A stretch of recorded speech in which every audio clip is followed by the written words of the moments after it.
let's talk about these lightweights, Dominic, because they just can't get along. No. So here's our players in this the story of the week. And might I just add that, for all the being on Twitter is a gift. It's the gift that keeps on giving, because as much as I get annoyed with Twitter and how toxic it can be at times, weeks like this week where I got this kind of content from these lightweights make it all worth it. Yeah. This was some of the best comedy of the week. So who are our major players here, our big hitters? Well, former lightweight champion and potential GOAT, Khabib Nurmagomedov, Islam Makhachev. I don't know. Protege. I've been calling him Makhachev, but I'm wondering if I need to start calling him Islam Makhachev. Be more proper with it. That is the protege of one Khabib. Justin Gaethje, who just obviously had that fight of the year victory over Michael Chandler. Eddie Alvarez, current lightweight over for ONE FC, but former UFC lightweight champion. And weirdly enough, Tony Ferguson, who's still...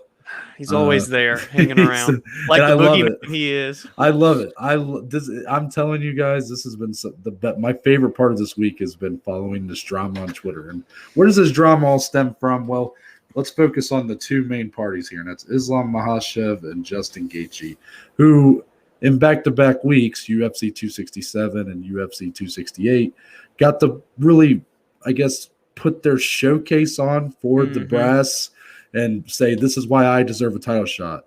Islam got a very quick, thorough submission victory over Dan Hooker, while Justin Gaethje, like I mentioned, had potentially the fight of the year with Michael Chandler, absolute war, but a fight that he clearly won and only got better as the fight went on for him, I would say. Yeah. So the debate online has been following that, and it's not just with these guys that are mentioned. It's really the whole community has gotten involved, where who should get the title shot next? Is it Justin Gaethje? Is it Islam Makhachev? It seems like everybody's in one of two camps. So where everybody else gets involved was Khabib has been tweeting a lot about his reasoning for thinking Islam should get the title shot. And obviously he's a little biased, but his big reasoning is the win streak. Islam's on a 9-fight win streak, all in the UFC, and has looked pretty dominant in all of them. He has the win even before Hooker over Thiago Moises, who's still very talented, even though he did lose on Saturday, but still very good lightweight. But 9-fight win streak nonetheless, and that is very impressive. However, the argument that I guess the guy that's been in Gaethje's corner, Eddie Alvarez, was making is that if you look at the body of work, at the resume, even though Gaethje had, which this is another point Khabib made, before this win over Chandler, Gaethje's last fight was a year ago in a title fight with Khabib where he got put to sleep with the choke. So before that, basically, or Justin Gaethje's record in the UFC is 6-3. Yeah. Which is not as clean as Islam's. I know Islam does have a loss in the UFC. I don't know if he's 9-1 or 10-1 or overall, but overall his record looks nicer than Justin Gaethje's. But Eddie Alvarez's point was that he would rather be 6-3 if you look at the resume that Gaethje has put together. The former champions he has beaten and competed with, including Eddie Alvarez himself, who does have a win over Gaethje. He has fought with Dustin Poirier.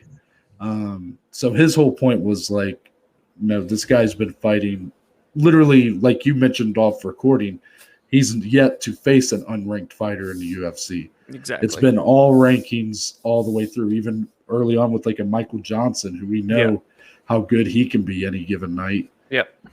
So, Dominic, my point here, and Tony Ferguson's kind of just thrown in here, but he's been going after Khabib.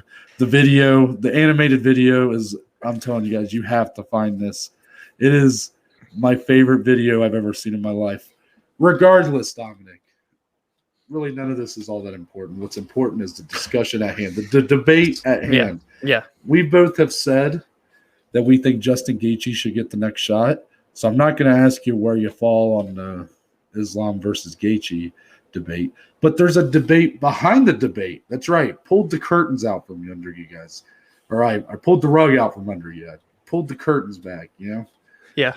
Because this is debateception, basically. There's a debate behind the debate behind the debate. So the debate is my brain is about that of a resume. Yeah. And Dominic, I want you to give your thoughts on this debate. I don't want to really point you in any direction. You got the win streak, you got the body of work. Where do you kind of fall in this?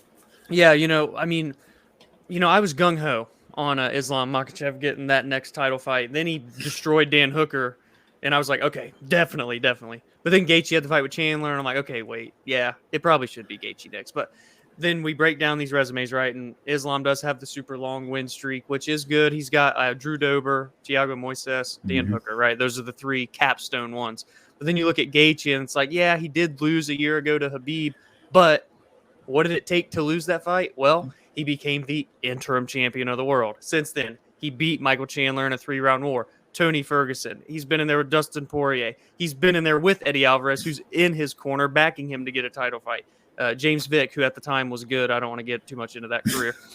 Tony Ferguson Justin Gaethje himself was the underdog in that James Vick fight, yes. Just to be clear. Yeah.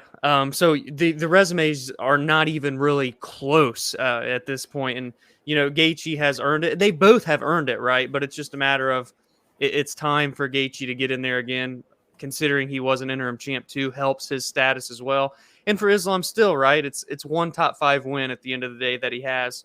And so now he's in there, one more, and I think he is right there.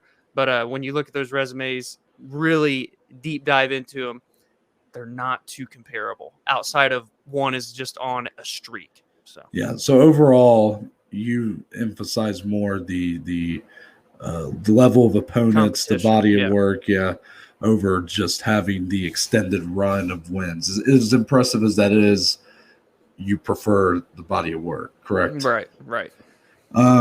Yeah, and it seems like this mindset that Khabib and Islam and others have taken, the emphasis on the win streak. This is a mindset that's been around in combat sports for a long time. It's very prevalent in boxing.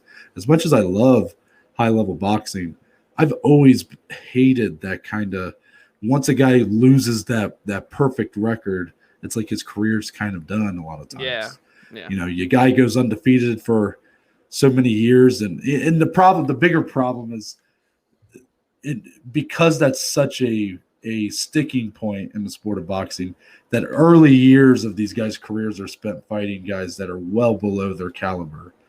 So they don't, once they get to like their 30-0 or something, then they start fighting actual competition, and it's just like, I don't know. It's a little disappointing when a sport's kind of built like that, because for guys like us, we like to dig deep into these sports. We don't just like to watch the big fights. We like to watch a lot of these smaller shows. Well, it's hard for me to invest that much time into boxing outside of the big cards when you go to lower level boxing, it's a lot of mismatches, truthfully. And I'm sure there might be some boxing purists or people more involved in that world than me that can, correct me if they think I'm wrong on that. But that's where just this mentality stems from. It's always been a part of combat sports, but for some reason, MMA has seemed to have avoided that for the most part. Yeah. We for the most part, over the course of MMA history, guys in their legacies, they've never really been dependent on, how few amount of losses they had. Yeah. It was more about the wins, the achievements. And that's the way it should be. Who did you beat? Not just about making that record as clean as possible. I mean, that helps. Khabib is considered in the GOAT conversation, and the majority of that is because he retired undefeated at 29-0. If you really look at his resume, it's great. He had a nice reign as the lightweight champion, but not the extended run of guys like George St. Pierre, like Anderson Silva, Demetrius Johnson, Amanda Nunes, stuff like that. So all in all, I see where the mindset's at, and I'm not going to be upset if Islam Makhachev gets that title shot. It just seems that the UFC preferred the Gaethje matchup. Yeah. Dana White said it made sense because he is ranked number 2. So why not fight the winner of Oliveira, Poirier. And, this isn't a direction I thought I was going to go with this question, but I might actually present it. Justin Gaethje, in an interview, mentioned that he's not even so sure that if Dustin Poirier wins the title, that he would be the guy that would not be the matchup for him. Basically saying he thinks Poirier might walk away from the sport, which has been a talking point for a while now. We've been kind of unsure of Dustin Poirier's long-term future in MMA. So is there a chance that everybody goes through all this and gets so angry at one another, and then it turns out that we just get Justin Gaethje versus Islam Makhachev for the lightweight title anyways? Right. I mean, I don't think that's out of the realm of possibility. We've seen now, obviously, Charles Oliveira is like, hey, guys, don't forget about me. It's like, okay, yes. If he beats Dustin Poirier, I have no doubt that Charles is going to keep fighting. So then you have him and Gaethje, which is that's a matchup right there. But then, like you said, with Dustin Poirier, he's kind of hinted that winning that undisputed title is the last thing he's got to check off his list. He's done it all. Been the interim champ, been on the win streaks, has the finishes, has the resume to back it up, and he just needs that one more thing. So is he going to stay and defend that belt? I don't know. It is kind of a gray area. Justin Gaethje seems to believe he will not, and he thinks, I don't think Dustin wants to be back in there with me again anyway because of that dog fight they had. Went 4 rounds back in 2018 when they fought each other. Amazing fight. So, either way, there's always going to be drama in this division, and it rightfully so because they're all so amazingly talented.